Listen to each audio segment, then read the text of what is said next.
Um, yeah, how was I so humble? I think. Why are you so humble? Why am I so Still humble? humble and grounded.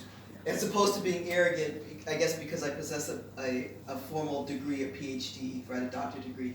And, you know, when I was sitting here, I know what I shared with her. I said it had to do with my parents. My parents, if you're familiar with or have any knowledge of U.S. history, my parents come from the South. And many African Americans, or those of us of African descent, our ancestors were Africans who were enslaved.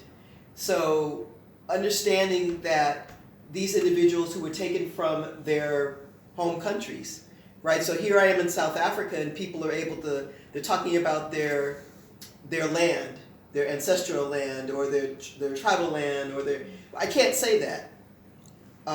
Even though I'm from the United States and my parents are from the South, I can't trace my history, right? I can only go back, because I am the genealogist in my family, I can only go back a certain number of generations, maybe 3, before I run into at least on my African ancestry side, before I run into there's no more connection.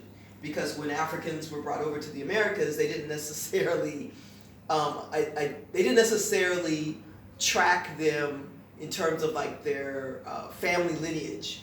So many of us have constructed families, right? And have imagined relationships to our ancestral land, wherever we may think that is. I consider myself as daughter of the soil, having lived and worked in various parts of Africa.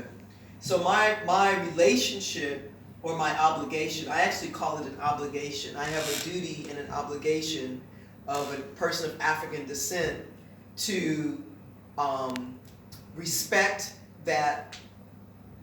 those early ancestors, and that means that I must be the best, right? I have a standard. My parents instilled a value system in me in axiology, if we're talking about the 7 philosophical assumptions, right? There's a deep value system that runs within the Black or African American community around service to our community, that I don't exist without my connection to other people. I am human because of my connection to other people, and I know that that's deeply rooted in Ubuntu, but it's also deeply rooted in those of us who come from an enslavement background.